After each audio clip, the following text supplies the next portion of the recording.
This is the first time since season 1 that Josh Rogers is making his return. Josh Rogers pitching. Here we go. First pitch, Josh Rogers just misses inside for ball 1. Exciting moment for all. Will lead it off for the Purge. What an exciting time here at Miracle Field. We haven't seen this. Josh went through a couple of arm surgeries, a couple of different arm surgeries. He had shoulder and elbow surgery, but he's back. He's back, and he is on the mound. Pat Ballman swings and misses there. I'm pretty sure both teams watched my preview video, and they said, we're going to make sure those are not... Good old Josh. We'll get started in just a moment, everyone. Give some time for everybody to come on back, so enjoy Josh Rogers' first AB with me. Back again. If you're joining us live on Twitch, welcome in here. There's one at the top of his zone. Josh is back. Yeah, he's going to have to learn how to pitch without the velocity he once had. Yeah, he doesn't have the same velo, but he's still a pitcher. He's got a full count here at Pat Ballman. Unlike Andrew, who's not a pitcher. Andrew was not a pitcher.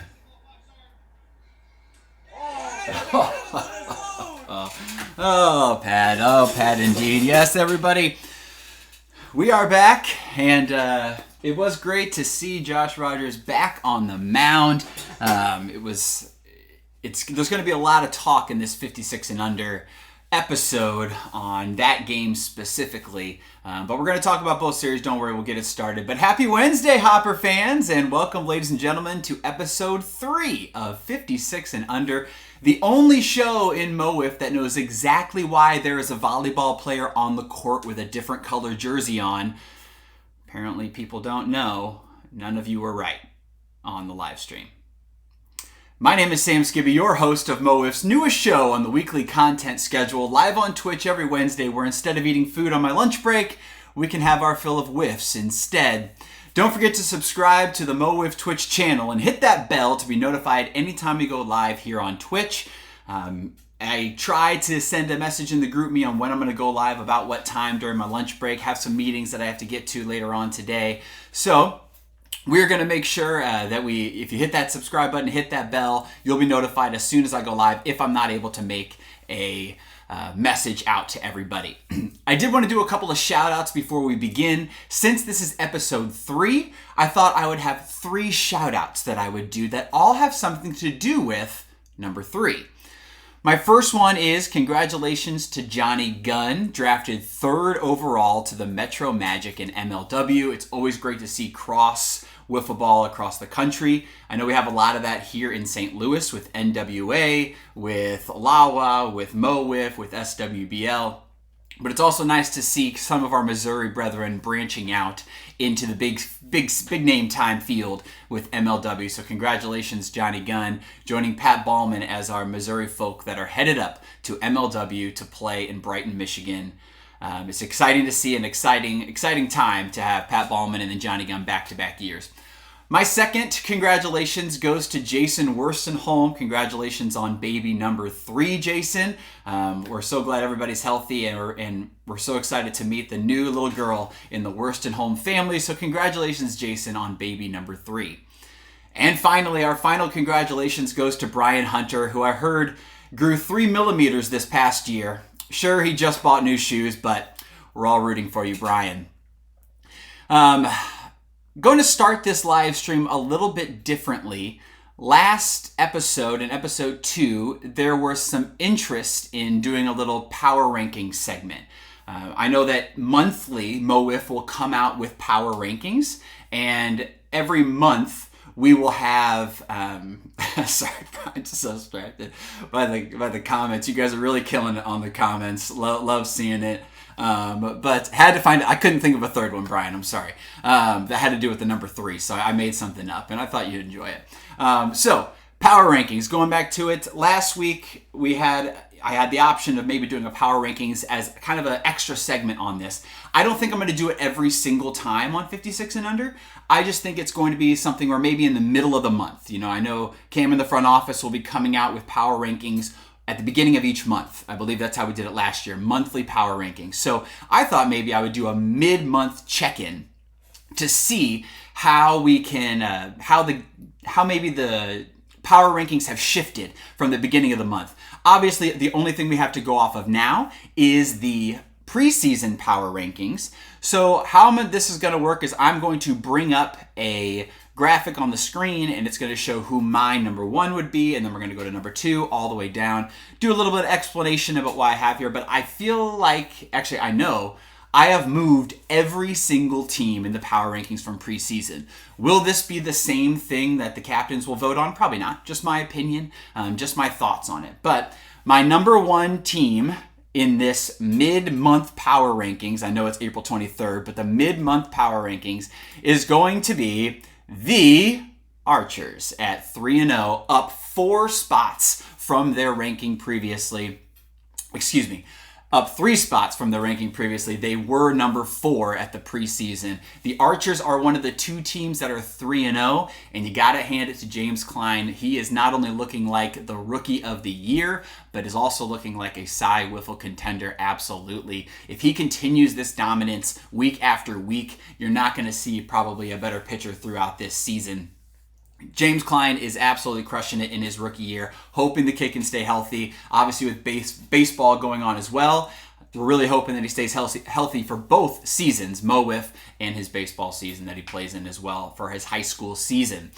Also, the Archers are hitting like crazy, including Josh Richardson with a league-leading 2 home runs already in 3 games. So this team can hit. Rory seems to put the ball on everything. Tony Cochran had a fantastic outing. This is my number 1 team. Going to my number 2 team is yet again another team that moved up 3 spots, and that is the Purge. Now the Purge at 2-1. People might be thinking, well, there's another 3-0 team. I'll get to them. But this 2-1 team kind of looks like a semi 3-0 team too. Their only loss was in extra innings. So you know Caleb was pitching so well that entire game, but it came down to the bases loaded situation, which you never want anybody to have to go through. You want them to finish it in regulation. The bats just couldn't get started for the Purge in that first game. But I still have them in my number 2 spot. Their pitching looks amazing. Pat Ballman is a man on a mission this year. So excited to see the Purge and how they continue to progress. Started the preseason at number 5, but I have them in my number 2 spot. Coming in at number 3 is those Bombers at 3-0 as well. They were the number 6 pre-ranked team, but now they have moved up to my number 3. Hopefully everybody's seeing the graphic on the bottom. Is the graphic working? Has somebody in the chat make sure that it's working without any mistakes going on? Yes, we can see it. Thank you, Josh. So Bombers 3-0. They were in the number 6 spot, moving up to number 3 in my opinion. Cam Smith also is that person that is, the 1A, 1B with James Klein in the sense of Cy Wiffle contenders. He's always there, obviously, but Cam really proving it, getting 2-0. And Johnny Gunn, the big surprise in his first outing of the year, really progressed from that year as well. So Bombers are in their 3-0. They have a test against the Kings coming up this week. Can they continue their run? If they pull off a sweep here and go 5-0, you got to believe they're going to maybe move up 1 or 2 spots depending on what happens in that Archers and Purge situation. All right, that brings me to my number 4 team, and that's kind of like the first tier in my opinion. That first tier of the Archers, the Purge, and the Bombers, that's tier 1. My tier 2 is 2 teams that moved backwards from their rankings, and I have at number 4, I have the Mojo at 1 and 2. A lot of 1 and 2 teams in this league right now, and I have the Mojo at 1 and 2. Their only win coming last week in a split against the Kings, and everybody had Mojo almost unanimously at number 1 at the preseason rankings. As you can see, their number 1 ranking, but down 3 spots for me. They have a lot to prove, a lot to continue to prove. Their 2 losses are myself on the mound. So we haven't seen Gus Skibbe yet. We haven't seen Jackson Krause yet on the mound, but we are hoping to get them back in riding the ship coming up, but they don't play again until May 8th. So a few more weeks to go until we see the Mojo again. Right behind them, down 3 spots, is the Thunderbirds. They were in the number 2 spot, moved them down as well. Same record, 1 and 2. Their only win coming in a extra inning affair with the Purge. So really hoping that the Thunderbirds can also turn that around. Obviously missing their rookie, Brody Livingston. There's hopefully not a scare from Dom and Spencer having that sophomore slump, but they're already looking like they're picking up those pieces. It's way too early in the season to call it a sophomore slump, and these guys will definitely right the ship as well. So the Thunderbirds, 1 and 2, just moving down 3 spots. So I kept the Mojo and the Thunderbirds, who were the number 1 and the number 2, moved them both back 3 spots at 4 and 5. This is episode 3, and there's a lot of movement of threes going on. The top 3 teams moved up 3 spots, and the top 2 teams from preseason moved down 3 spots. So a lot of fun 3 connections here. Right, Brian? All right, and that moves us to the next tier, in my opinion, and that was the 2 teams that were at the bottom. They were at, and they're going to move up some spots for me as well. I have the Mambas coming up from 7 all the way to 6, just 1 spot up at 1 and 2. The Mambas got their win, the first one of the season against Josh Wheeler on a poked home run to right field, the Cole special as we call it sometimes. So Cole getting that home run and getting his team their first win, but then going 0-2 in a sweep against the Bombers. So Mambas, again, one of those teams that's looking to change that direction that they have been going, but I still move them up 1 spot to number 6. Right behind them, I have everybody's favorite wiffle ball team, the Kings. Kings at 1 and 2 also. They were at 8, going up to 7. So the Kings, 1 and 2, they beat the Mojo. Obviously, I thought in my head, okay, the Kings beat the Mojo, but the Mambas beat the Kings, so you kind of have to keep the Mambas ahead of the Kings. So the Kings, congratulations though on getting their first win of the season earlier than last year, and the Kings are going to move up a spot for me in that next tier. And that leaves finally the Melonheads. Do we all love the Melonheads? Absolutely. Do we love each player on the Melonheads? Absolutely. But the Melonheads are going to be down at my number 8 spot simply because they're at 0 and 3. Do I think they will stay in this number 8 spot? No. Do I think they will stay defeated throughout the season? Absolutely not. The Melonheads are going to come back and probably get their first win and maybe make a sweep. That's just how amazing this team and this lineup is. It's just a matter of putting all those new pieces together that they're getting used to and getting back to 2023 form where they can make a run at a championship. That's how good this league is, that a team like the Melonheads is starting 0 and 3. But only defeated team so far, had to push it down, and I wanted to make some change up. So, Mojo, Thunderbirds, and the Melonheads are the only teams that move down in the rankings, and the other 5, Archers, Purge, Bombers, Mambas, and Kings, all move up for me in the rankings. Will this be the same next time we do Power Rankings? Who knows, folks. But thank you for joining my little TED Talk on the Power Rankings mid-season. Probably in about a week and a half, we'll have the official MO WIFF Power Rankings from the front office. So we'll see from the preseason to my mid-month rankings, and then on to the first month after April rankings, where those rankings will lie. Will it be similar, or after a couple more weeks, will we see even more changes coming down the line in the Power Rankings? All right, our 3 segments, our regular 3 segments. We're still going to have them every time. We have a top 5. We have a headshot, or 2 or 3 last week. And then we have an over-under for our predictions, always set at 5.5 in the middle of 5 and 6. So our top 5 list, and don't worry, we will have an honorable mention. Last week we had our top 5 Mr. Irrelevance, the people that were drafted last in the Mo WIFF draft for the past 5 seasons, and James Chaney took my number 1 spot on the Mr. Irrelevant list. This week, my top 5 players are going to be players who have yet to play in Mo WIFF so far this season. So I'm going to rank 5 players, plus I'm going to talk about some honorable mentions, 5 players that I think are my top players that have yet to play in Mo WIFF so far this season. So something interesting, we have a lot of players in the league, some part-time players, and a lot of people that haven't made their debuts yet. So we're going to see, here's my top 5 list. At number 5, I have Ethan Bailey for the Archers. The Archers are already 3-0, and you have Ethan Bailey in your back pocket, who you know is going to make an appearance at one point. Can he save some arms? Can he save James Klein's arm? Can he save Tony Cochran's arm and take a start from one of them so they're fresher in the season?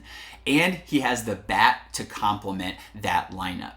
This lineup is absolutely stacked with bats, and they're proving it. And to have Ethan Bailey, who hasn't even shown up yet, and you could roll a foursome of Rory, Tony, J. Rich, and Ethan. It's a dangerous foursome that they can throw out there on an already 3-0 team. So Ethan Bailey comes in at my number 5. At number 4, I have the spark plug for the Melonheads, Mr. Spencer Bogad. We need to see Spencer Bogad make an appearance. We need to see his trash talking. We need to give him a couple innings on the mound. Let him throw the 80-mile-an-hour little drop pitch he has from a clean ball perspective. Put that bat in that guy's hands and let him go to work. So the Spencer Bogad, I'm saying like 4-1 is the entire Melonheads roster showing up for the first time. But no, Spencer Bogad needs to make an appearance soon. I know he's got some things going on Thursdays. I know he was going to take a big part-time role. But Spencer Bogad is my number 4 person on the list of top 5 players who have not played so far this season. All right. Coming in at number 3 is Ben Doolin. So I have Ben Doolin from the Bombers that still has yet to make his appearance. Will we probably wait until the summer for that appearance to happen? Absolutely. Probably at school still, and then probably going to make that appearance this summer when he can get out, a little more travel time available. So Ben Doolin is at my number 3 spot. We all know what he can do at the national level. We've seen it at the highest of stages with Ben Doolin, and to have an elite arm come to MO WIFF and have some, whether it's one series that he attends, whether it's 2 series, or maybe if he can get playoff eligible with 5, the Bombers have already started off 3-0. So to say that you have Ben Doolin who hasn't even shown up yet, that's when it gets really interesting. So Ben Doolin is my number 3 spot. At number 2, I have Mr. Gus Skibbe, my younger brother, who everybody thinks is my older brother. Maybe that's a compliment on me more than anything. But Gus Skibbe hasn't made an appearance for the Mojo. Obviously a huge part of the championship run from last year. A bat and an arm that the Mojo need to right that ship and get them started. Obviously knew he was going to be a part-time player. With the Mojo schedule kind of front and back loaded, it's tough because we're missing out on some of Gus Skibbe because he can only come in the summer being a teacher. So we're kind of missing out on some of Gus's availability. But he will be here in June and then in July for one as well. So he'll be able to get playoff eligible, and hopefully the Mojo can make playoffs and then make a run again. But Gus Skibbe is someone who we will patiently await for June to arrive so that Gus can be in attendance. And my number 1 player yet to make an appearance in MO WIFF so far this season is the highly touted and fully anticipated Brody Livingston making his debut in MO WIFF. Brody Livingston is, in my opinion, with the glasses, the glasses always do it. I love a wiffle ball player that wears glasses, like me and my brother and so many more who wear glasses in the league too. But he is actually, in my opinion, like a younger Gus Skibbe from the left side. So just as much pitching prowess as Gus in his anticipation, but now from the left side, making it a little more difficult. They throw about the same, Brody might do a tick higher on the velocity, and they throw very similar pitches. And then it comes to Brody on the left side of the hitting rather than Gus is on the right side. The top two fantastic hitters, 2 fantastic pitchers. But Brody Livingston is one of those names in wiffle ball that is flying around the wiffle ball scene. So Brody Livingston to make his debut when he finally moves after baseball is over for the Thunderbirds can maybe right that ship for the Thunderbirds as well. And we've talked about, I've said right the ship so many times this episode, but a lot of teams need that. You have all the people on this list that can make an immediate impact for, I'm doing the math here, 5 of the top 6 preseason teams.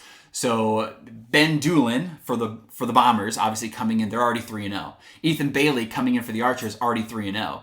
Spencer Bogad, maybe that spark plug for the 0-3 Melonheads that are needed. And then for the top 2 preseason teams, they're missing arguably their best player in Gus Skibbe and Brody Livingston on both sides of the ball.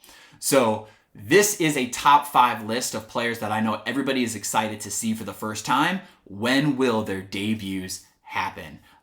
Now I'm going to do my honorable mentions, and then you can let me know in the comments if I've missed anybody. Sure, are there other players that, yes, haven't made their, their big debut yet? My honorable mention is actually 2 people with the same name. And I know you're like, oh, well, Sam, it's 56 and under, 5'6", not 5'6'7", but too bad. It's my show. So I'm going to combine both these players since they have the same exact name, first name. And that is Blake Hoffman, who has yet to make his debut for the Purge. Another player that's nationally recognized, another crafty lefty from that left side. We're excited to see Blake make that debut for the 2-in-1 Purge. And then another Blake Spencer. Yes, I know you might be thinking, Blake Spencer he's already played a game. Well, he only fielded in game 1. What I'm excited to see is Blake make his first game where he's actually going to get out there and get some hits in.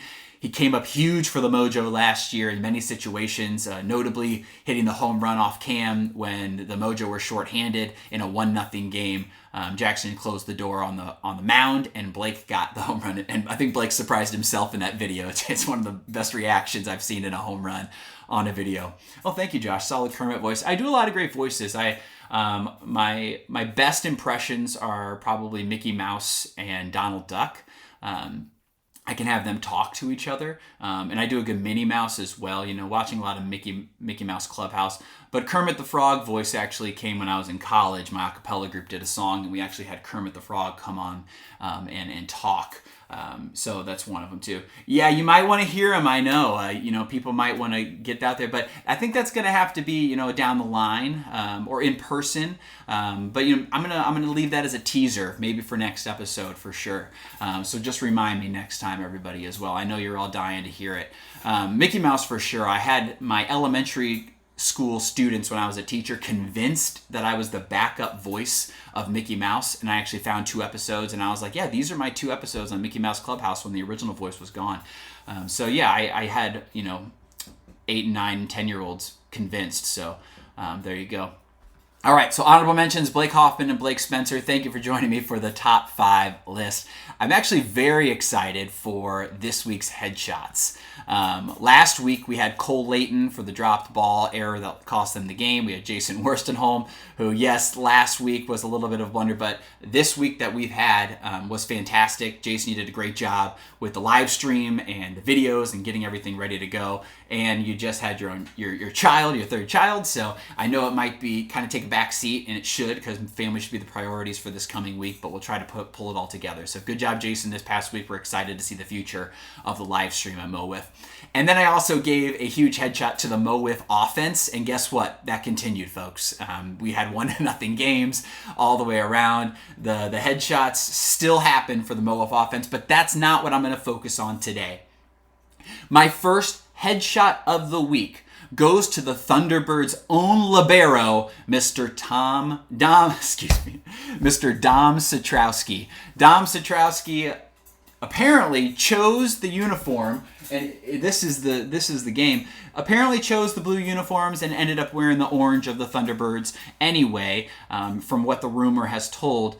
But that's not just the only reason why Dom Satrowski gets my headshot of the week. Dom Satrowski also receives my headshot of the week for his strikeout in the bottom of the 3rd inning. I'm not going to show you a video, but I am going to bring up a picture, everyone, of it looks orange, Brian, on the camera. I don't know. I haven't seen him in person. Red, sorry. Okay, but it looks orange on the video. But actually, Dom Satrowski, not only is he my headshot of the week, he actually gave himself a headshot, folks. Strike one. Here's the picture. You can see it here. Strike one. This is Dom's. This first picture right here. This is the reaction for Dom for the first strike from Pat Ballman. This is the reaction for. This is Colin Wilkerson pitching. This is the second strike from Colin Wilkerson. Another crazy reaction. And then on the 3rd strike, you'll notice Dom Satrowski throws the bat, and the tip of it hits his face. He literally gave himself a headshot, folks. So he has to be my week 3 headshot player, Congratulations, Dom Satrowski, for hitting yourself in the head, wearing the wrong jersey, starting a debate about what it's called when a volleyball player has a different jersey on that nobody knew the answer to, and it was grinding my gears, so I should give all of you a headshot too that don't know. And you're like, oh, it's volleyball, and it's not wiffle ball. Well, okay, let's be an athlete and know people, come on. Now, I also played volleyball in high school too, so there you go. That's why I know. Anyway, so that is my first one, Dom Satrowski. Congratulations. Headshot himself with the bat. Now follow me down a rabbit hole, if you will, for my second headshot. This is a rabbit hole that I had to rewatch when I saw it because I was trying to figure it all out. My kind of combined headshot goes to Tom Wilkerson, Brian Hunter, and Josh Rogers. Not Pat Ballman, but he is involved, and you'll see why. It's during Pat Ballman's at-bat, where I think it was in like the top of the fourth maybe in the second game, and it ended in a 56 and under pitch. If you go back and watch the entire sequence of how this happened, Cole and Jason are taking stats and they're trying to figure out what the count is, and all of a sudden Brian goes out to the mound, and then Brian says, F it, let's throw it to him. He's like, swing the bat, kid, to Pat. And then Tom's like, yeah, swing the bat. And everybody's saying, yeah, that's 5. Well, it wasn't 5, people. Go back and watch. It was only 4 balls. So, Josh Rogers should have gotten another chance. It was only 4 balls. The count was 4-1. And then all of a sudden you're telling Josh Rogers to throw 10 miles an hour slower than he already has. Come on, he was only throwing 66 as it was. Give him another chance. But you're all making him throw 56 one pitch early. So it ended in a single. And Brian, you're probably like, well, single's better than a double. At least he didn't get the double walk. But who knows what would have happened if you would have given Josh and had the confidence in Josh to get those extra 2 strikes and get Pat Ballman out like he did in the first one as well. So he grounds out, or I'm sorry, he doesn't ground out. He hits the single. And Brian's probably like, okay, single, that's better than a double. Great. But then what happened was it turned into a double play. And whoever hit the ball, it was Caleb. And it turned into this argument that lasted a long time for the argument of, did it hit backwards? Did it go forward? Did it hit the plate? All these different kinds of things. But it's wiffle ball. There's no plate. And then it turned into this long double play. It hit the double play. It had so much debate that Jason and Cole went to a commercial. So they went to a commercial because they were like, this is taking too long. And when they came back from commercial, Jason complained because they were still debating about if it was a double play or not. Ultimately ended in a double play, but should it really be a double play? Because it went 6 inches in front of home plate. What happened to the rule? Weren't we supposed to have a rule with the line that if it has to go past it or something? Maybe I'm wrong. Maybe it was just in my head, but in my opinion, we need to change the rule. Nobody should be turned into double play 6 inches away from it where you can just underhand and lightly touch it to a double play. I agree it should have been a ground out, but double play situation should be a little bit more difficult than that, but who knows? Some people might say, well, like in baseball, if it hits right to the guy, then you might step on the plate if it's hit right to the second baseman, right at the second base, and then they throw it for an easy double play. But there's been a lot of debate about, it's wiffle ball. It's hard to get a hit as it is, but a double play, that's tough to handle when it's 6 inches away. So yeah, 6 inches is a lot, especially for Caleb hitting it. So, or hitting it or just having it, who knows? All right, so. A lot of headshots here from this one, but I don't really know who that headshot goes to, but just on a collaboration. And I do have a picture, and it's not in Pat Ballman's favor because look at this picture from Pat Ballman. Pat Ballman thought it was 4 balls. So credit to Pat, he was paying attention. After everybody was like, it's 5, Brian's like, it's 5, Tom's like, it's 5. And then Pat turns to the camera and does this. He holds up 4 fingers, I think that's only 4. This honestly would be the perfect thing for John Boy to break down. This would have been the perfect John Boy segment, and I almost recorded myself doing a John Boy segment, but it was just too much work. So, but stuff like this would be hilarious. He's breaking down this 55 and under pitch into the double play. Freezes on this picture of Pat, who's like, isn't it 4? Yeah, I know. So that is my headshots for this week. And finally, our over and under for 56 and under, and that is at 5.5. Last week we had 2 of them. The 5.5 of Rory and Jason, the captains of both their teams, and their innings pitched. Rory chose and elected not to pitch. I guess he was scared of the Melonheads. And 4 innings pitch from Jason was all that happened. Yes, you tried, Jason. 4 innings pitched we had from Jason. Did not make the over. So far, we have not had an over until in the series between the Thunderbirds and the Purge. Total pitchers making an appearance in the series, including the last inning of the 3rd game as well. It was our first over of the season. Give yourselves a round of applause, everybody. Congratulations to the Thunderbirds and the Purge, our first over from our over and under. I thought we were going to be under every time. I thought 5.5 was going to be a little too much, but this was the perfect line because we had Colin, Caleb, Patrick Ballman, Foss, Dom, and Josh Rogers. Congratulations, making his debut, making it 6 total pitchers. So 6 total pitchers is going to be our first over of the season. Coming up this week, I have just 1 over-under, and it encompasses both series. It is a bold one, everybody. It is a bold over-under, but let's see what you think of this. My over-under for this coming week, tomorrow, is going to be 5.5 hits all night long. So Brian already said under, but this might be one that hits the over. But let's think about this for a second. Last week, there were 8 total hits, but that was with Josh Rogers pitching, who gave up 3. So it would have been the under, Josh Rogers pitching just like me. That's not a slight at Josh Rogers. He finally listened, and Brian Hunter listened too, about making Wiffle Ball great again. Let's make Wiffle Ball great again. And, Josh and I, we pitch around the 75 mile an hour mark, not 80 plus, and we give up hits. Every time we pitch, we give up at least 3 hits. It's more fun, people. Everybody should do it.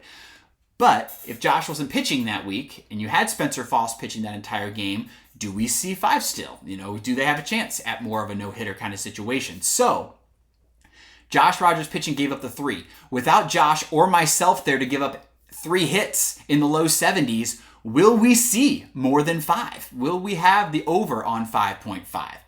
The expected pitchers that week are going to be Josh Wheeler, who has been very limited with his hits. Justin Hall, who only gave up 1 hit, I believe, in his start. Maybe 2. I don't remember. I think it was just the home run for Justin Hall, though. Cam, who rarely gives up hits, most of the time comes out there and throws a no-hitter. Johnny Gunn, who threw a very limited amount of hits. This had a great outing. And then you have Patrick Ballman, Caleb, or Colin, who can consistently throw a no-hitter at any time. James, who's thrown a no-hitter. And Tony, who can throw a no-hitter. Tell me where my hits come from, everybody. This is a tougher over-under than you think. People are like, oh, it's going to be over. And then Brian says, I hope it's over. Yeah, we all hope it's over to have more offense, but this is still early in the season. Hitters are still finding their footing, and these pitchers are good right now. So I just, I'm trying to find where these hits are going to come from. And a lot of these teams have had some struggles at the hitting side of things too. So every single one of these teams has kind of found some struggles with their hitting, except for the Archers. But hopefully we can kind of turn that around. Will it be turned around on the hitting side? Will it be turned around on the pitching side? We will see. 5.5 hits all night long is my over-under. Sam's pitch for the Melonheads. Oh, Sam. Everybody loves you, Sam. Calm down. I like my underwear. All right, everybody. Thank you for joining me for this week's episode of 56 and Under. I hope you had some fun with me, diving through, and thanks for letting me do all the razzing on some people. Headshots were great this week. Thank you for all those. I will be in attendance tomorrow for the first series and maybe a little bit of the second series, so excited to see everybody. I know I'm not playing tomorrow, but I actually will. There's a little surprise also while I'm there. I'm going to be interviewed by Big Dan from the MLW content guy while we're live at MO WIFF. So I'm going to be walking around, kind of giving Big Dan some content as well from MO WIFF. So Big Dan is also going to have an interview going on tomorrow with myself. So join us there live at MO WIFF. I'll be walking around, kind of talking to some people while he's interviewing as well. I'll be there for the 6 and 7 o'clock games for sure, and then maybe a little bit of the 8 o'clock game. Yes, I'd love to get in the booth maybe for one of the games too. Great matchups tomorrow. Excited to see them play out. I thank you for joining me again for 56 and Under. Make sure you subscribe and click that notification bell when we go live, and I will see you for episode 4 next week, and see everybody tomorrow for 56 and Under. I'm out.